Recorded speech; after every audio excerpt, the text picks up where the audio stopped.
TV20 Kannada ವಾಹಿನಿಗೆ ಸ್ವಾಗತ.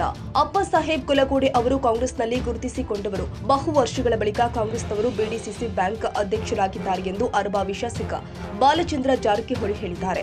ಬುಧವಾರ ಬೆಳಗಾವಿಯಲ್ಲಿ ಮಾತನಾಡಿ, ರಾಜ್ಯದಲ್ಲಿ ಕಾಂಗ್ರೆಸ್ ಸರ್ಕಾರ ಇರೋದ್ರಿಂದ ನಮ್ಮ ಬ್ಯಾಂಕ್ ಹೆಚ್ಚು ಅಭಿವೃದ್ಧಿ ಹೊಂದಲು ಸಾಧ್ಯ ಎನ್ನುವ ನಿರ್ಣಯವನ್ನ ಎಲ್ಲ ನಿರ್ದೇಶಕರು ನಿರ್ಣಯ ಮಾಡಿರಬಹುದು ಎಂದಿದ್ದಾರೆ. ಬಿಡಿಸಿಸಿ ಬ್ಯಾಂಕ್ ಅಧ್ಯಕ್ಷ ನೇಮಕ ಪ್ರಕ್ರಿಯೆಗೆ 5 ಜನ ಹಿರಿಯರ ಅಭಿಪ್ರಾಯ ಪಡೆದು ರಾಯಭಾಗ ತಾಲೂಕಿನ ಅಪ್ಪ ಸಾಹೇಬ್ ಕುಲಕೋಡೆ ಅವರನ್ನ ನೂತನ ಅಧ್ಯಕ್ಷರನ್ನಾಗಿ ನೇಮಕ ಮಾಡಲಾಗಿದೆ ಎಂದು ಅರಬಾವಿ ಶಾಸಕ ಬಾಲಚಂದ್ರ ಜಾರಕಿಹೊಳಿ ಹೇಳಿದ್ದಾರೆ. ಜಿಲ್ಲಾ ಉಸ್ತುವಾರಿ ಸಚಿವ ಸತೀಶ್ ಜಾರಕಿಹೊಳಿ, ಡಾಕ್ಟರ್ ಪ್ರಭಾಕರ್ ಕೋರೆ ಸೇರಿ 5 ಜನ ಹಿರಿಯ ಅಭಿಪ್ರಾಯ ಪಡೆದು ಅಧ್ಯಕ್ಷರ ನೇಮಕಾತಿ ಮಾಡಲಾಗಿದೆ ಎಂದಿದ್ದಾರೆ. ಮೀಡಿಯಾದಾಗ ಬರ್ರಿ ಅಣ್ಣ ಸಾಹೇಬ್ ಜೊಲ್ಲೆ ಆಗ್ತಾರೆ, ಸುಭಾಷ್ ಡೋಳೆ ಸರ್ ಆಗ್ತಾರೆ ಅಂತೇಳಿ ಆ ಥರ ಎಲ್ಲ ಚರ್ಚೆ ನಡೆದೈತ್ರಿ. ಸೊ ಚೇಂಜ್ ಮಾಡಿ ಬೆಳಗ್ಗೆ ಅಂದ್ರೆ ನಾವು ಲಾಸ್ಟಿಗೆ ಮೊನ್ನೆ ಹೇಳಿದ್ವಿಲ್ಲ 5 ಮಂದಿ ಹಿರಿಯರಿಗೆ ಮಾಡಿದ್ವಿ. ಉಸ್ತುವಾರಿ ಸಚಿವರು ಸನ್ಮಾನ್ಯ ಸತೀಶ್ ಜಾರಕಿಹೊಳಿ ಅವ್ರಿ, ಮಾನ್ಯ ಪ್ರಭಾಕರ್ ಕೋರೆ ಅವ್ರಿ, ಆಮೇಲೆ ರಮೇಶ್ ಜಾರಕಿಹೊಳಿ ಅವರು, ರಮೇಶ್ ಕತ್ತಿ ಅವರು, ಲಕ್ಷ್ಮಣ್ ಸವದಿ ಅವ್ರನ್ನೆಲ್ಲ 5 ಮಂದಿನ ಹಿರಿಯರ ಅಭಿಪ್ರಾಯ ತೊಗೊಂಡು ಮಾಡ್ಕೊಂಡಿದ್ರು.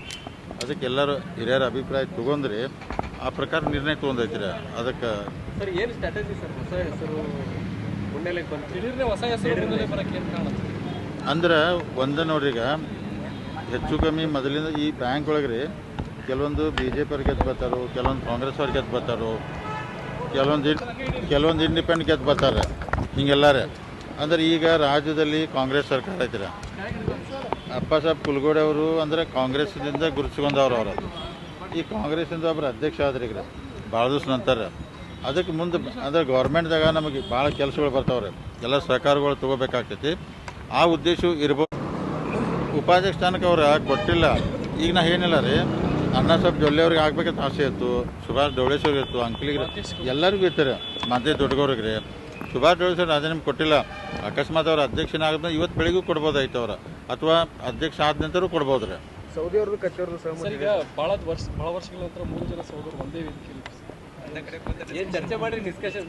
ದೇವ್ರ ಅನುಗ್ರಹ ರೀ, ದೇವ್ರ ಆಶೀರ್ವಾದದಿಂದ ಹಿಂಗೆ ಕೂಡಿ ಇರಲಿ ಅಂತ ಜಿಲ್ಲೆಗೆ ಒಳ್ಳೇದಾಗ್ತೈತೆ. ಎಲ್ಲರೂ ಕೂಡಿದ್ರೆ ಆ ದೃಷ್ಟಿಯಿಂದ.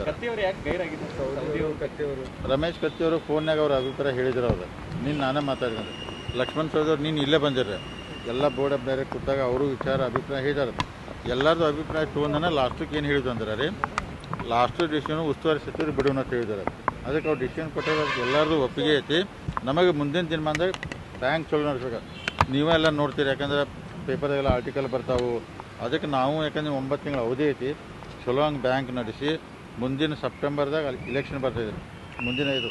ಅದಕ್ಕೆ ಮುಂದೆ ಎಲ್ಲರೂ ಗೆದ್ದು ಬರಬೇಕು ಆ ದೃಷ್ಟಿಯಿಂದ ಕೆಲಸ ಮಾಡ್ತಾರೆ. ಕಿಂಗ್ ಮೇಕರ್ ಜವಾಬ್ದಾರಿ ಸಹೋದರರಿಗೆ ಅವರಿಗೆ ಹಸ್ತಾಂತರ ಮಾಡಿದ್ದಾರೆ. ಈಗಲೇ ಎಲ್ಲರೂ ಕೂಡ ಮಾಡಿದ್ದಾರೆ. ಈಗ ರೀ ಕನ್ನಡಿಗರ ಮೆಚ್ಚಿನ ನಿಮ್ಮ TV20 ಕನ್ನಡ ವಾಹಿನಿ ಇದೀಗ ಟಿವಿಯಲ್ಲಿ ಲಭ್ಯ.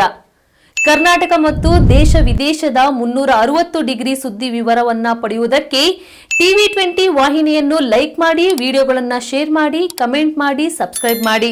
HCN ಕೇಬಲ್ 842 ನಂಬರ್ನಲ್ಲಿ ಹುಕ್ಕೇರಿ ತಾಲೂಕು ಹಾಗೂ ಸಂಕೇಶ್ವರದ ಸುತ್ತಮುತ್ತಲಿನ ಹಳ್ಳಿಗಳಲ್ಲಿ ಲಭ್ಯ.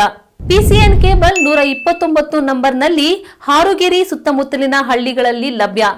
ರಾಯಬಾಗ್ ಡಿಜಿಟಲ್ ಚಾನೆಲ್ ಕೇಬಲ್ 80ನೇ ನಂಬರ್ನಲ್ಲಿ ರಾಯಬಾಗ ತಾಲೂಕಿನ ಸುತ್ತಮುತ್ತಲಿನ ಹಳ್ಳಿಗಳಲ್ಲಿ ಲಭ್ಯ.